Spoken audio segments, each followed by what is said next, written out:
A senior Homeland Security official admitted in court yesterday what we already suspected, that his department had relied on shadowy pro-Israel groups to target foreign students who participated in pro-Palestinian activism. The admission came from Peter Hatch, the assistant director of Homeland Security Investigations Department within ICE. Cenk, they're relying on groups that we've known about as shadowy and targeting these kids for years, and now they're influencing government operations. This is a scary development. What do you think? So first of all, this is an anonymous group. We don't even know if it's being run out of Israel. And it is definitely on behalf of a foreign government, Israel. And as you'll see in the story, the whole idea of anti-Semitism, et cetera, is just a ruse. They're tracking anyone who criticizes Israel. In fact, if they consider you pro-Palestinian, you'll be put on a list that the American government is now using to kidnap people and take away their rights. So this is as bad as anyone imagined. And it turns out these groups have been operating in America since the 1980s, making lists of students and professors who they consider to be too pro-Palestinian and trying to ruin their lives, including making sure that they never get a job again in America if they dare to criticize Israel. So there's something terrible and nefarious going on in this country, and it's definitely coming from Israel. I mean, here's the overwhelming proof you're about to see, including in court hearings that just happened. Right. Well, Hatch was testifying during the third day of trial proceedings in a case brought by academic associations against the Trump administration for their efforts to deport foreign students like Mahmoud Khalil and Rumeysa Ozturk. The academic groups called Hatch as a witness, and he delivered. The judge asked him, "Many of the names of the student protesters provided to you for the Office of Intelligence to produce reports of analysis on came from the website Canary Mission," referring to an anonymously run group that doxes people, let's be clear, and who have engaged in pro-Palestinian activism on their online database. Hatch responded, "It's true. Many of the names, or even most of the names, came from that website, but we were getting names and leads from many different sources. The other sources included Batar, another pro-Israel group. In total, he had a list of over 5,000 names to investigate." In March, Hatch testified he formed a Tiger Team, or a specialized task force, to respond to abrupt orders that he rush analysis on thousands of people whose names and identities had been published by Canary Mission. Hatch testified that after the team's review, between 100 and 200 reports on non-citizen protesters were submitted to the State Department, which would determine whether to detain them. He claimed that the government doesn't have any formal relationship with Canary Mission and doesn't even know who runs the website. Nonetheless, one of the likely victims of this informal collaboration was Rumeysa Ozturk, the Tufts student who was abducted by federal agents for writing an op-ed critical of Israel. Canary Mission had identified her on their website, accusing her of anti-Semitism and anti-Israel activism. When Ozturk was detained, Canary Mission claimed credit, asserting that her profile was the primary cause of her arrest. A Department of Homeland Security memo justifying her detention reportedly used language nearly identical to that of her Canary Mission page. Like Canary Mission, DHS cited her op-ed. Cenk, the fact that shadowy, anonymous doxing websites are now providing lists to DHS for potential deportations, it's a dark new day in America. Yeah, so these type of websites have been around since 1983, and so there's a guy who was an NYU professor, Zachary Lockman. He got listed on one of these sites back in the 1980s, and they provided college guides, meaning for colleges for professors to never hire because they criticized Israel in one way, shape, or form. And by the way, it didn't have to be, first of all, none of it had anything to do with anti-Semitism. It was just either criticism of Israel or anything that was considered pro-Palestinian. And so they would put people on a list. Now, how do you say it doesn't have to do with anti-Semitism? There was Jewish professors on the list. There was Noam Chomsky was on the list, right? So it didn't matter at all if you were Jewish, not Jewish. The only thing that mattered is, will you bow your head to Israel? In fact, Mother Jones has a terrific story about this. You should read it in its entirety because it's shocking. It's amazing. They would say, okay, this is to the outside world. They say this is anti-discrimination, right? But they then put pressure on the universities: do not admit any Arab students, because if you admit Arab students, they have anti-Israel positions, and that's unacceptable. Don't let any Arabs into the country. They're supposed to be fighting discrimination. No, they were literally perpetuating discrimination. And in this latest version of it, and Canary starts in 2014, the Canary Mission does, they start putting up the pictures. I mean, you want to talk about doxing and the address and everything about the people going, and by the way, they say in that, on the website too, making sure that we're basically ruining the job prospects of any of these people. This is before, and remember, it starts in 2014. Before 2023, before all this, they got more and more brazen before they basically captured the entire US government through the Trump administration and said, oh yeah, anyone you want to arrest on behalf of Israel, America's here to serve you loyally, right? But back then, they were mainly trying to make sure that they would ruin your life and that no one would ever hire you if you criticized Israel. So when it comes to Ozturk and the others, well, what got you on the list for Canary Mission these days? Mother Jones explains, attending an anti-war protest, for example, becomes, quote, participation in a pro-Hamas rally. And criticism of Israeli policies is framed as, quote, demonizing Israel. So that gets you on the list, and as Jordan just explained to you, the US government took their list directly, and by the way, kept saying throughout the court proceedings, we didn't have time to look into this. We assembled a tiger team to look through it quickly. But basically, if these guys say that we should eliminate them on behalf of Israel from existing in this country and deport them, arrest them, etc., that's it. We're just going to do it. We're going to do it. And who are these people? I don't know. They're anonymous.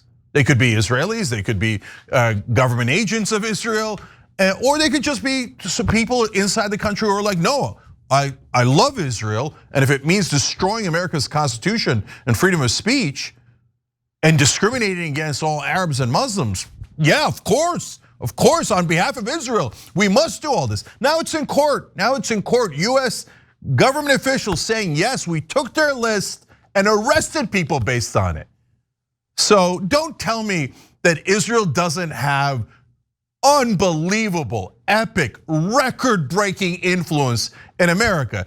The only way to say that is if you're a full-fledged liar and you just say, I don't care. I find it offensive. How dare you? Oh, did you go to a peace protest? If you went to a peace protest, I don't care if you're Jewish. I don't care if you're a Holocaust survivor. I don't care about anything. You go to a peace protest, you're a pro-Palestinian, the worst thing you could be. And you see how I'm against discrimination? No, you're not. No. All of this is massive discrimination, and not just against Arabs and Muslims, but against people who are trying to stop a genocide of all races and religions. And yes, Americans go on these lists.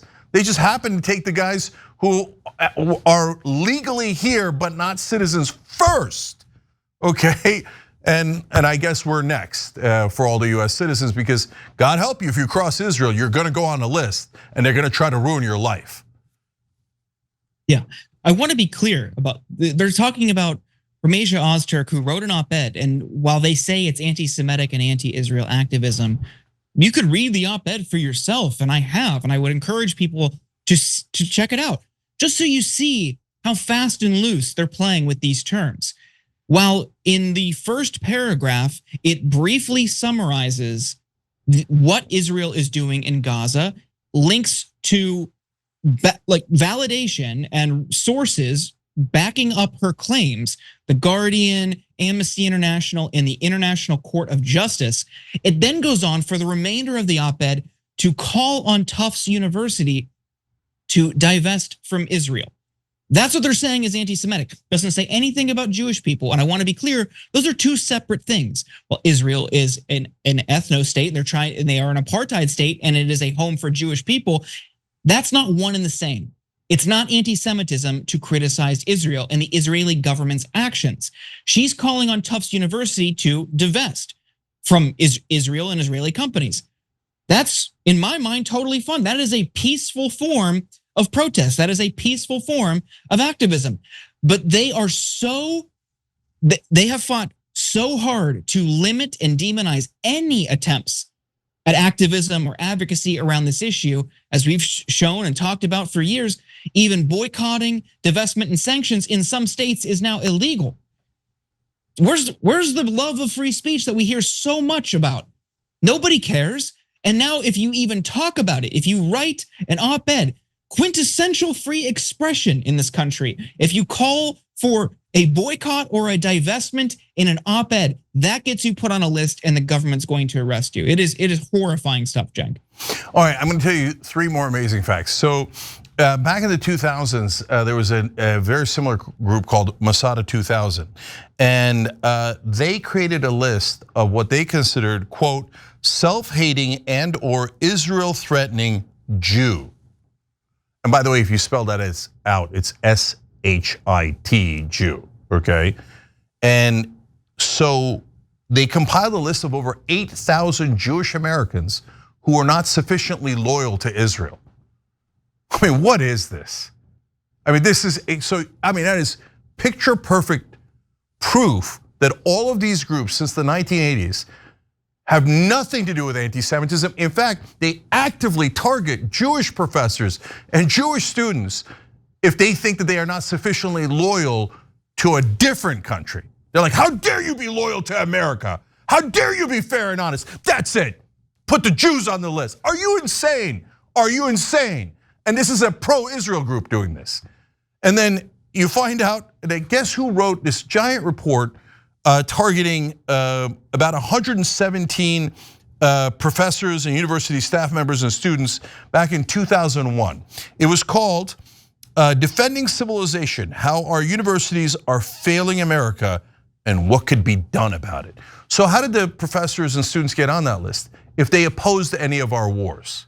And the person who wrote it was Lynn Cheney, Dick Cheney's wife, who at the time was Secretary of Defense and in the middle of trying to start a war in Afghanistan and Iraq. So same old trick, go to the universities. If anyone dares oppose Israel's wars, that's it, they get put on a blacklist, right? And if you're thinking again, if you're right wing and you're like, look, I don't like any of this, but it's okay, I'm an American citizen, it's not gonna affect me, they can't deport me. Well, first of all, sometimes they do, okay? Sometimes they do arrest the wrong people, etc. But hold, it's not just about that. So on Canary Mission's website, it says about the people that they have targeted, American or otherwise, it is to, quote, ensure that today's radicals are not tomorrow's employees. So you want to talk about cancel culture. Since the 1980s, Israel has been running a cancel culture program in America for anyone who dares oppose Israel, even in the slightest. And it doesn't matter if you're Muslim, Christian, or Jewish, they're gonna target you and try to ruin you on behalf of a foreign government. And so now that the US has confirmed in a court proceeding that yes, we're basically following this anonymous group's orders to eliminate Israel's enemies inside America, are we gonna get to find out who's running it anonymously? Or is it okay? And can Qatar then set up a website like this, and Saudi Arabia and Malaysia and whoever else? Or by the way, just random companies, oil companies, etc. And just smear people in any way. Or go call them racist, call them this, call them that, right? It's okay, you're gonna ruin your chance of getting employed or doing anything positive. Don't tell me that we're not, being influenced in a massive, massive way from Israel. It has nothing to do with anti-Semitism. It definitely is the opposite of protecting against discrimination. It is incredibly in favor of discrimination. So I'm done with all of the massive propaganda, and yes, mainly by mainstream media, that if you ever question Israel, that's it, put him on a list. Okay, yeah, anti-Semite, ruin his life, get him off there, not allowed. Yeah, I mean, in a lot of ways, CNN might as well be Canary Mission. Who are they kidding? This has been my life the entire time that I've been in the US. If you ever question Israel, the world comes crashing down on you, because it turns out there's a giant infrastructure meant to destroy anyone who opposes Israel in America. But we can't find out who it is because they're all anonymous. These guys are anonymous, AIPAC's donors are anonymous, everybody's anonymous, but they get to buy our government, they get to buy our politicians. And here, Trump has put up a for sale sign going, yeah, I'll take Canary Mission's list, who cares? And I'll eliminate anybody's that's an enemy or critic of Israel, or even pro-Palestinian, or even went to a peace protest. This is not what America's supposed to look like. This is another country trying to destroy our Constitution. Every time you ring the bell below, an angel gets his wings. Totally not true, but it does keep you updated on our live shows.